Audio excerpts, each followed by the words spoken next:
સુરતના લિંબાયત વિસ્તારમાં મારામારીનો એક વિડીયો સામે આવ્યા બાદ પોલીસ દોડતી થઈ હતી। મારુતિનગર વિસ્તારમાં મારામારીનો આ વિડીયો સામે આવ્યા બાદ પોલીસે કાર્યવાહી કરી હતી। દુર્ગંધ મચાવનાર 6 લોકોની ધરપકડ કરી હતી। મળતી માહિતી મુજબ શ્વાન બાબતે બબાલ થઈ હતી અને તેને લઈને સ્થાનિકો વચ્ચે ઘમાસાણ મચી જવા પામી હતી।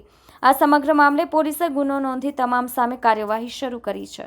23મી જાન્યુઆરી 2025ના રોજ લિંબાયત પોલીસ સ્ટેશનની હદમાં એક મારુતિનગર ગલી નંબર 2 પ્લોટ નંબર 142ની સામે એક મારામારીનો બનાવ બનેલો હતો, જેમાં રાયોટિંગનો ગુનો પોલીસે દાખલ કરેલો છે। બનાવની હકીકત એમ છે કે જે ફરિયાદી છે એ એના માસીના ઘરે જમવા ગયેલો હતો।